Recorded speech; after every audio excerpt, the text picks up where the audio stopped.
Hi there, thank you for checking this out. This is part of my series ng Get Hired na program. I started that in my YouTube channel, and if you haven't checked that out yet, you can go to www.youtube.com/teamlyca. That is TEAMLYQA. Now, I started this series last week. I talked about the resume no-nos, and then just yesterday I posted yung aking video on answering interview questions. I know that a lot of you are just looking for that dream job pa, and I hope na makatulong ito sa process ninyo. Okay? I promised that I would be answering yung mga questions that you sent in, itong mga common job interview questions through my podcast, and this is the first one ever. Today we're going to talk about question na laging lumalabas sa mga job interviews, whether ako ay yung ini-interview or ako yung nag-i-interview. And that question is, tell me something about yourself. Let's talk about that now. Before we start, I just want to thank yung nagpadala ng tanong nito, si Michael Rubrico. Sabi niya, tell me about yourself. And I understand kung bakit niya tinanong ito. This was actually one of the first questions ever na sinuggest ninyo sa akin when I posted the picture asking for your suggestions. And the reason why ito yung unang laging tinatanong is, dito sa tanong na ito kasi pwede mag-branch out yung interviewer ninyo sa marami pang pwede niyang itanong sa inyo. Now, let me just talk about our goals, okay? I'm speaking on behalf of the people who actually interview people for a job. So, hindi muna ako yung ini-interview, ako muna yung interviewer.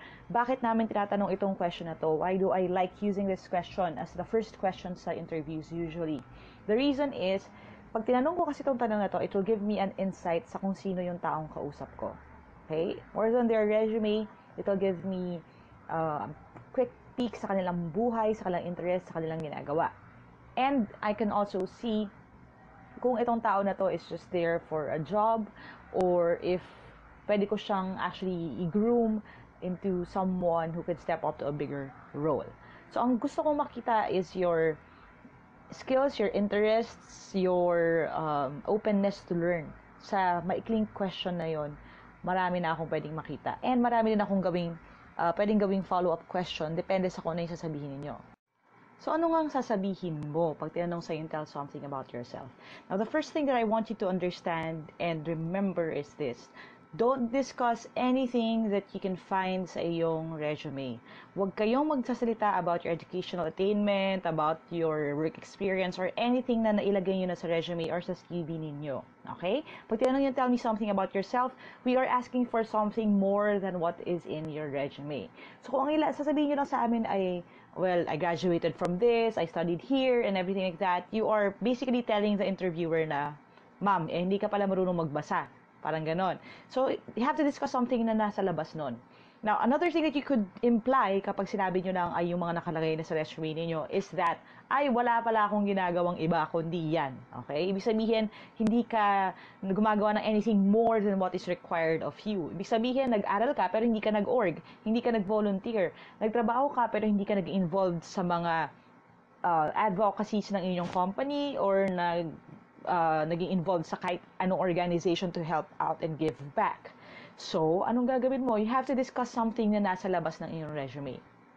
Now, what are the things that you can talk about pag tinanong you, tell me something about yourself?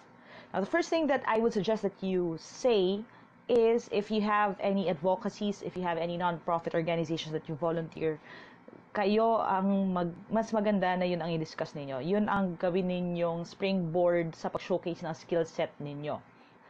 How can you do that? Let me give you an example. When I had my first big job interview when I was in college, I remember that was for an event company actually. Tapos hinahire kasi nila ako as creative director, as someone who will help them out with the first Philippine Food Safety Conference that was held in Cebu. So that was the first time na lumabas ako ng Quezon City for work actually. And I was still a student at that time. Ako ay nasa second year or third year college nung time na yon. And when I was asked na, yun nga, tell me something about yourself, I immediately went to an organization that I was volunteering with yung soundcheck ministry. At that time, it was something na stinart ng aking mga seniors nung ako ay nasa college, so mga ate at kuya ko. Tapos what we do is we travel around the country to teach people how to play the drums, how to play instruments. We have churches set up their music ministry. And that's what we do. We travel, we hold events. And because yung aking na-apply na trabaho is, again, sa events naman siya, and kasama doon yung paggawa ng program, paggawa ng graphics, paggawa ng script, ng spills. Ibig sabihin, ang nakita ng interviewer ko is more than who I am. They also saw kung ano yung kaya kong gawin. So, it's more than who you are, it's what you can do. Lagi mo isa-segue doon. So, isipin mo kung ano doon sa mga organization na nag-volunteer ka, ang pwede mong i-segue yung skill set na natutunan mo into yung job na ina-applyan mo. Okay? Now, kung wala pa kayong bino-volunteeran, I would suggest you find one. Lalo na kung fresh grad ka at wala ka pang work experience. And there are a bunch of organizations that you can volunteer at. Actually, kahit anong advocacy yan, kahit sa pets, okay? Malay ninyo, yung mag-hire sa inyo, mahilig din sa aso, di plus points ka na doon. Pwede kayo mag-volunteer doon sa mga educational organizations, kung meron kayong student center na malapit sa community ninyo, kung pwede kang mag-tutor for free sa mga students, mas maganda yan. And actually, kahit pamangkin mo yan or kapitbahay niyo yan, you can also use that as a segue sa iyong interview. So, for example, if you're looking into getting into yung training development ng inyong organization, pwede mo sabihin na your spare time is consumed by helping kids out, struggling kids out. I started out with teaching my nephews, and then eventually they got their friends involved as well. And after work, that's what I do. After they come home from school, I teach them, mga ganon-ganon. So, ang mangyayari, itong nag-interview sa'yo, feeling niya, itong taong to hindi to napapalagay na walang ginagawa. So, hindi siya tumatambay lang. Naghahanap siya ng ways to help out. And better yet, meron siyang teaching skill kasi nagtuturo siya and effective siyang teacher. So, yung bagay na yun, makakatulong kung nasa trading yung iyong trabaho.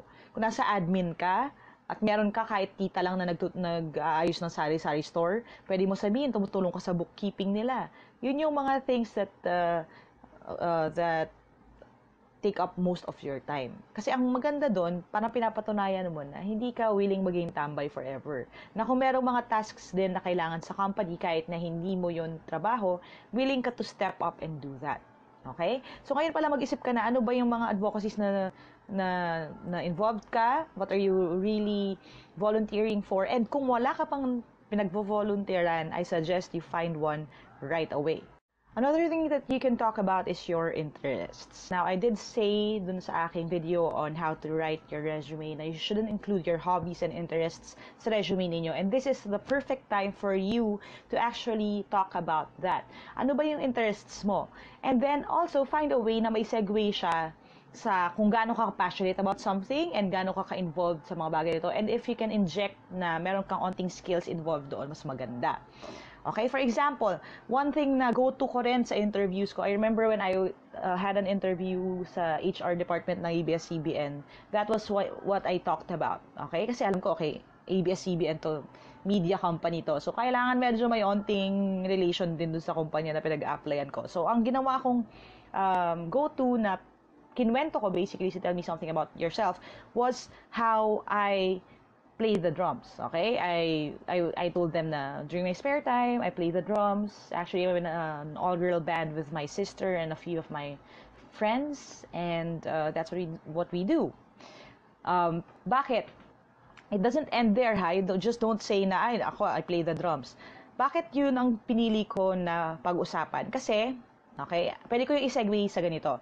Actually, I didn't go into a professional school. I didn't enroll in any seminar or workshop to learn the drums. I knew that there was a need in my community for a drummer. In my church, actually, we didn't have a drummer at the time, so I knew that I had to step up. So I scoured the internet for resources. I taught myself, and now the best thing about it is actually I get to pay it forward and I get to teach other kids as well. O, di ba? Ganon. So again, babalik ka ulit sa teaching, babalik ka doon sa fact na ikaw yung tipo ng tao na independent ka, na kaya mong ituruan yung sarili mo ng isang skill if you're given the opportunity. So, doon sa statement pa lang na yon, sinabi ko doon sa interviewer ko na, when I see a problem, okay, I am not afraid to step up kahit wala akong alam sa simula, kasi I'm willing to learn all I can, at hindi ko kailangan ng ibang tao para mag-spoon feed na information sa akin kasi kaya kong mag-self-learn. And then, kaya ko rin siyang i-pass on sa iba. So, yung sentence na yun, 3 sentences na yun, di ba? Good points yun lahat para sa interviewer mo. Tapos, dahil nga ABS-CBN yun, medyo napachika rin kami nung kuya na, nag-drums pala kayo. Siya na yung nagtagalog. Ganyan. Nag-drums pala kayo. Ganyan, ganyan. So, meron kang banda. Ganyan, yes. Pero in-explain ko naman na hindi naman yun ang priority ko. I'm more of, yun, a learner and an educator. Ganon, di ba? So, again, na-segue mo yung interest mo doon. So, kung ano man yung topic na interested ka, you can share about that. Pero i-establish mo na may positive note pa rin siya. Hindi yung, I love Korean novellas, and then you end there. Ano nga yun, di ba? Ang iisipin ngayon ng employer mo, baka ang lumabas niyan, yun lang ang gagawin niyo sa kumpanya pag na-hire kayo. So, don't end at that. Pwede mo sabihin na mahilig ka sa Korean novela kung you can find a way na mai-segue siya na makakatulong dun sa company ninyo. Di ba? Ngayon, kung ang trabaho mo naman surveillance, as in sa MMDA, manonood ka ng mga security cameras, baka sakaling pwede mo i-segue yung Korean novela kasi sabihin mo, I can pay attention to detail, o mga ganon. I can multitask, I can look at different screens without losing interest, yung mga ganon. O, at least na-segue mo pa rin yung interest mo doon sa trabahong ina-applyan mo. So, ngayon pala, maghanap ka na nung mga yon. And again, keeping in mind na you shouldn't lie. Huwag kayong magsisinungaling na interesado kayo kung hindi naman pala kayo interesado. Ngayon, kung hindi kayo talaga interesado, before you even apply for work, mag-research ka na. So, for example, if you're applying for work sa isang toy company, tapos hindi ka naman talaga mahilig sa laruan, for example, meron silang mga figurines, meron silang mga board games, huwag ka magpapanggap na mahilig ka doon kung wala ka talagang alam. Kasi i-assume mo na expert yung makikipag-usap sa'yo. So, kung gusto mo magpanggap na magaling ka doon, take time to research. Dapat siguro a few days before pa, magtingin-tingin ka na kung ano yung pwede mong i-master na board game na pwede mong sabihin na favorite mo. Kasi ang kasunod agad niyan, pag sinabi na mahilig ka sa board game, ano yung favorite mo na laruin? So, kung wala ka masasagot, tas ang sagot mo snakes and ladders, ay patay na. Kung ako yung HR nun, magagalit ako kasi niloloko ako dito. Sabi niya, may daw siya sa board games. Snakes and ladders pa lang alam niya. So, sa dami ng mga bagong board games, wala ka pang alam. So, yung mga bagay na yon dapat maging genuine ka rin. Okay? So, ngayon pa lang, think of kung anong interests ninyo ang pwede nyong i-justify at pwede nyong i-segue dun sa inyong gagawin. Okay? What else can you talk about pag tinanong sa inyo and tell me something about yourself? Another thing that you can discuss is your belief system and your principles. Ano ba yung mga prinsipyo nyo sa buhay? Ano yung belief system ninyo? Okay? Lalo na if you are applying to a religious organization or if meron sila talagang strict na belief system, ang advice ko sa inyo would be, before going into an institute or an office or department for an interview, mag-research kayo. Here's a really valuable tip, okay, na hindi ko na-discuss sa aking YouTube video, and I really wanted you to know. At lagi kong ginagamit to at lagi ko sinasabi sa mga students ko. And I had this one student na nung ginawa niya to, na-impress daw talaga sa kanya yung nag-interview sa kanya, and he was hired right away. Ano yon? Ito. Kung mag-apply ka sa trabaho sa isang kumpanya, dahil may internet naman na rin ngayon, mag-research kayo, and if you could, okay, study yung kanilang mission, vision, and kung meron silang values. Okay? So, yung kumpanya kasi, mga companies, meron yung mga mission and vision. Usually, makikita mo yan sa website nila. Yung kanilang belief, what do we stand for. And then, what you can do would be, you can either memorize that. Pag minemorize niyo yun, galing nyo na, no? Mas maganda yon. Yung friend ko na, yun actually yung student ko na yun, minemorize niya talaga. Tapos sinabi niya, parang sabi niya sa akin, ma'am, hinanap ko nga yung way para ma-segue ko yun, para maisingit ko yung vision, kasi gusto kong magamit kasi sayang naman yung oras na spinend ko sa pag-memorize nun kung hindi ka masasama daw sa interview. So, nung tinanong daw siya nun, okay, tell me something about yourself, ayan, sinabi niya yung mga key points dun sa mission and vision and sa values nila. So, what does the company stand for? Kung meron silang kasama sa kanilang yung values yung honesty, you can talk about that. If kasama sa values nila yung perseverance, you can go and point that out. So, you can tell them na, you know what, I believe in a few core things about myself, and these are the things that I try to stand for. perseverance, yan, honesty, integrity, ganyan. Kung ano yung sinabi nila dun sa company nila, pwede mo sabihin yun. That's actually, pwede mo i-segue na, and that's actually one of the reasons why I chose to try for this position, because I really wanted to be employed in a company that believes in the same things I do. Yung mga ganon, para at least, again, bonus points yun sa inyo. So, kung nag-a-align yung belief system ninyo, yung values ninyo dun sa kumpanya, go ahead and flaunt it. Kasi ang ma-feel ng HR would be, itong batang to, pwede to sa kumpanya namin kasi pareho kami na paniniwalaan. Magiging united kami. Kasi bakit ako kukuha ng empleyado na kahit sobrang galing niya, iba yung belief system niya dun sa pinaniwalaan ng kumpanya, di ba? So, yun ang magandang i-discuss. Now, this last thing that you can talk about, actually, merong asterisk to. Okay? May disclaimer ito. Ibig sabihin, hindi siya laging nag-work, and I don't suggest that na ito yung gawin yung go-to pagdating doon, unless isa-segue nyo siya dun sa inyong skill set. Dito na papasok yung kung kayo po ay nagpahinga after graduation, or nagpahinga for a long time to raise a family, nagpalaki kayo ng anak, kaya hindi kayo nagtrabaho muna, pwede nyong isingit ito. Yun yung huling point ko, which is yung family. Okay? You can talk about your family. Bakit hindi ko lagi sinasuggest ito, lalo na kung fresh grad kayo? Kasi, okay, kung fresh grad ka and you talked about your family and yun lang ang pwede nyong ikwento, ang lalabas nun sa interviewer ay, okay, itong batang to, masyado pang nakakabit sa saya ng nanay niya. Hindi pa ito makakapag-OT, hindi pa ito makakapag-volunteer ng time niya. Kasi nakafocus siya doon. Yun ay kung fresh grad ka. Pero kung kunyari, ang kwento po natin, yun nga, nagpahinga muna kayo for a long time, hindi kayo nagtrabaho kasi nagpalaki kayo ng anak, pwede nyo i-segue doon. Okay? Pwede nyo gamitin yung family story ninyo. Just a few reminders, kaya gusto kong i-ask this to at gusto kong pag-usapan dito sa episode na ito ng ating podcast is, gusto kong i-point out sa inyo is don't make it a sub-story. Ibig sabihin, wag nyong gawing sub-story or wag nyong gawing way para umiyak kayo or maawa interviewer sa inyo, okay? Hindi ito Pinoy Big Brother, okay? Hindi nyo kausap si kuya na mag-iiyak, ang goal nyo ay umiyak at paiyakin yung inyong interviewer. There are cases na nagiging effective yan, pero hindi yan all the time ganun. Lalo na kung high-powered yung inyong kausap, kung bossing yan, okay? Ang ibang tao kasi ang mentalidad nila is this, ano ngayon, di ba? Yung kunyari sabihin natin, mahirap ang pamilya, mahirap ang buhay, iniwan ako ng parents ko, iniwan ako ng asawa ko, ganyan. If you focus on that, ang isipin lang ng taong kausap mo, minsan again, hindi naman to lagi, so yun na papasok yung wisdom ninyo kung paano nyo babasahin yung kausap ninyo, no? Minsan sasabihin nila, bakit ako? I have my own set of problems pero naging successful naman ako. Hindi ako umiiyak like that ng ginawa mo. Or hindi ako nag-quit. Or hindi ako umalis sa trabaho dahil lang dyan. So, magkakaroon na ng difference dun sa inyo. So, you have to be very careful when you discuss family. Okay? If you discuss your family, ang maganda ninyong i-segue would be your family values. I was raised to believe this and that. I was trained by my parents from a very young age. So, kung may family business kayo, maganda yung i-segue. Okay, pwede ko sabihin, na bata pa ako, sinasama na ako ng parents ko, ganyan-ganyan. Yung ganong side. Pero kung hindi naman makakatulong yung family story ninyo dun sa inyong job, wag na.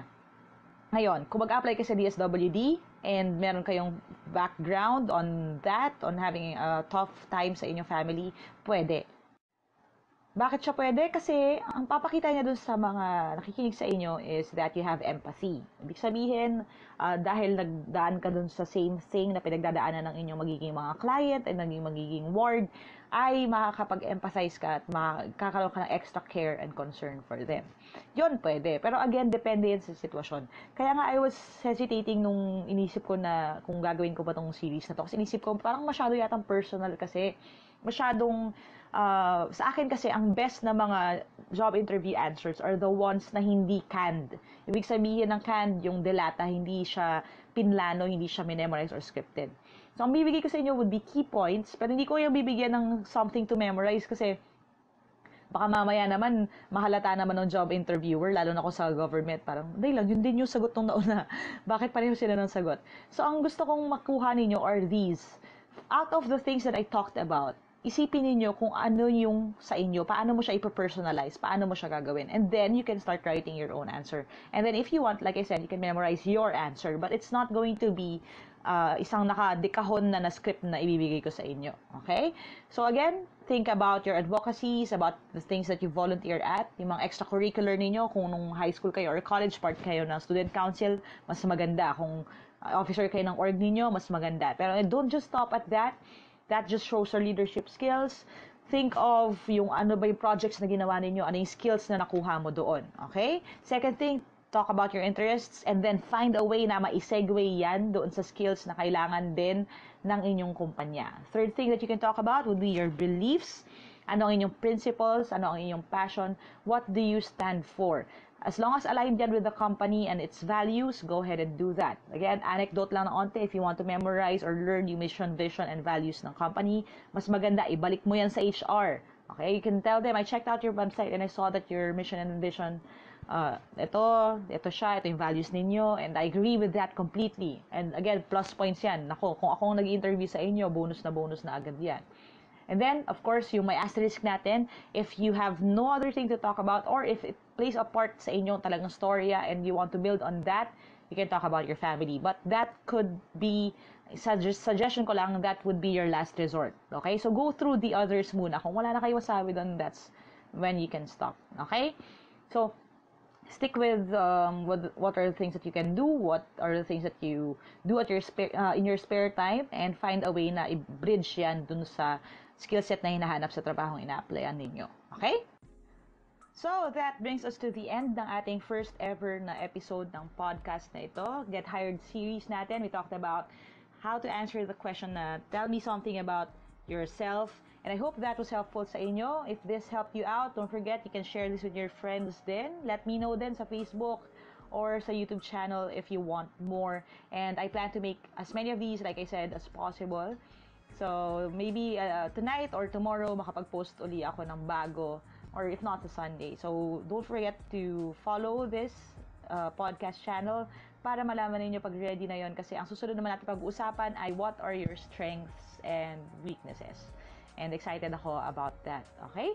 Thank you guys for listening, and God bless sa inyo, sa inyong job search. Kung ano man ang mangyari, balitaan nyo ako.